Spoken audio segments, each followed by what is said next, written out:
and welcome back to our channel. I'm so excited to have you here today. We are talking about one of the most infamous hauntings slash demonic, I can't speak, possessions in American history of a house. And I'm sure you're thinking, oh no, there's this house, there's that house, this happened, that. No other house has had this kind of attention, this kind of activity, to the point that I'm breaking this now into 3 videos. So this is video number 2, the Amityville Horror story. If you missed the first one, the first part 1 is 1112 Ocean Avenue, the murders of the DeFeo family, where a 23-year-old boy went in and killed his entire family in their sleep. And they were sleeping on their stomachs in the same position, so the whole thing's very weird. But he claimed, of the many things he claimed that demons told him to do it. So today's story, we're gonna dive right in. Today's story is about that same house 1 year later. Now, as we said before, every great horror story starts with the most amazing story. So imagine the Lutz family. This is a love story. This is their second marriage for each of them. She has 3 kids from a previous marriage. He's in love with the kids love him, they love each other. They're looking on Long Island. They're like, we have to find a piece of property. They have a beautiful dog. You know, we got to find a piece of property that just kind of works for us. But they couldn't find anything in their price range. So they look and look and look. All of a sudden, the realtor's like, well, I do have one that's not listed. And they're like, great, show us. Guess where? They go and they look at the house and they absolutely fall in love. So just as a memory, it's 3 stories, 6 bedrooms. It's on the Amityville River. It has a boathouse, a pool. It's incredible. And it's $80,000 in 1975. So if you do the math, that's half off. I mean, it's at least half off what it should be. So they want it. But, you know, the realtor has to say, like, what happened, and they understand. They know about the story, and they now know the story happened here. But they're like, you know what? We're not superstitious. We're going to do it. We're going to buy the house, and we're going to move in. And just to be safe, they had her family priest that she had all through her growing up, Kathy, her priest, they invite him to come and bless the house. This is never what you want to hear. So the priest, who decides, he's like, well, I'm never really in that part of town, so I'm going to make a little lunch plan with my priest friends that I haven't seen in a long time. So before he goes to bless this house for the family, he goes to have lunch with his friends, and he had like a weird bad feeling all day. And he has lunch with them, and they're like, what are you doing? Like, where are you going to go after this? And he explains, and they all stop. And they're like, that's the DeFeo house. Like, you did not want to go to that house. Like, don't go to that house. Like, just no. And he thinks, like, I know, but it's a Catholic family, and we need to take care of them. I'm just going to go and bless the house. Nobody's excited about this, but he's determined he's going to go. He gets to the house, you know, they've just barely moved in, and he gets his holy water and he has his crucifix. And the first room he goes into, he does his thing, and he hears a voice, like a very distinct male voice that is not happy, saying, get out. Get out. That's not really like mistakable. It's not like you could have heard something else. No, it said get out.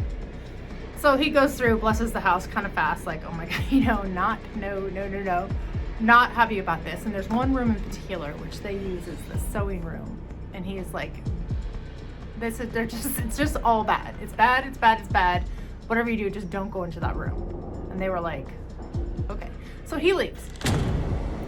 Now, the family, as I said, they're like a super happy family. Everybody gets along. What would make this family, this dream family in this dream home, even with its history, they're like, who cares? Like, we're moving on. I'm sure, you know, it's fine. What would make them leave after 28 days, just carrying the things they had, never to go back again, ever? They left everything there. They left in the middle of the night. What would make that family do that? Well, let's dive in. So they move in, everything's going great. The dog has a doghouse outside, you know, which was common in that time. Again, this is in the 1970s. And all of a sudden, George starts getting like a little obsessed. He was like laid back guy. He's getting a little obsessed. he says that the house is freezing and he builds a fire, which, you know, hey, new house, fire, that's pretty cool.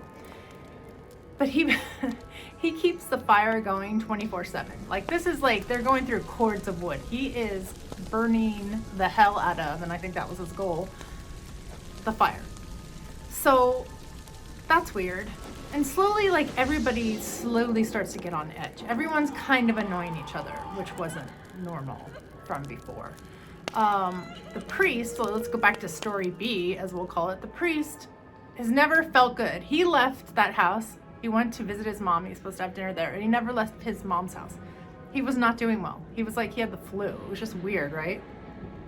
Right? So the priest is having his own thing going on. George gets more and more obsessed with various things. He goes to the local bar. Now, anyone who saw the story before, if not, they're independent, it doesn't matter. But when you watch the story, the other video, if you want to, the DeFeo family, after he murders his family and goes about his day, he goes into the local bar, which is called the Witching Brew. Why? Like, it's like the High Hope sign in front of the house. The Witching Brew is the name of the bar where he goes and says, help, help, my family's been murdered. So Butch can't control himself, or sorry, George can't control himself. He goes to this local bar too, right? And the bartender's just like he'd seen a ghost. So they start having a conversation, and he tells him where he lives. And the bartender doesn't say much, but he's just staring and staring at him.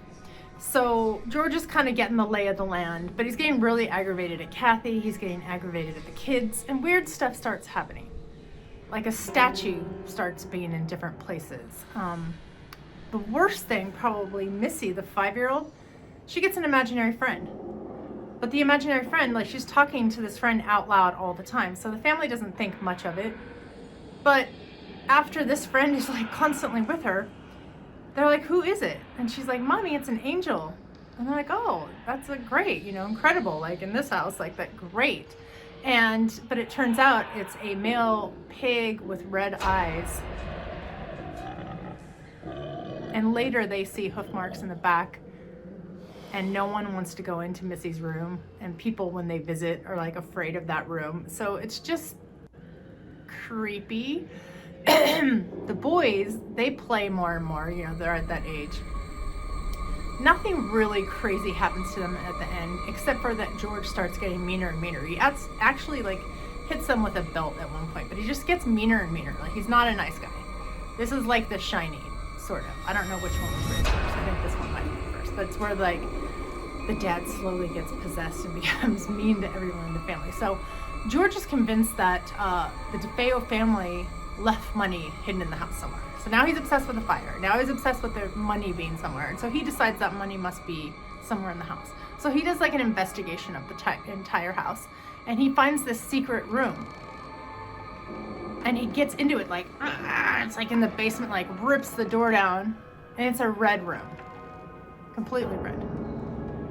And it smells really bad. Like maybe it was painted with blood, do you know what I'm saying? Like, it's not, there's nothing about this room that feels right. It looks bad, it feels bad. So George, being obsessed, newly obsessed guy that he is, he goes to like check out the original plans of the house, and that room is not in there. So they're like, did the DeFeo family, like, were they murdering people? Like, what, were they hiding money in that room? Like, what were they doing with that room? So George is like obsessed with that. Then Kathy starts having weird things happen to her. Like, she has like a woman's hands like on her shoulders, or like touching her cheek. And she's not scared of it, but it's definitely there.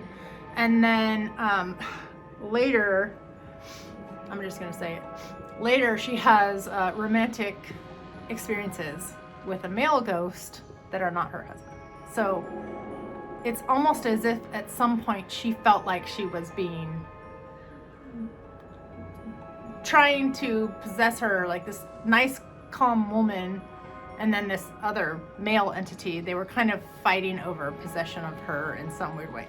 Then George says that she levitated in her sleep a couple of times, like toward the window. So that's creepy. The dog, so meanwhile, the dog Harry's out back, right? Which is like horrifying. I'm like, who keeps their dog outside? But hey, people do keep their dog outside, whatever.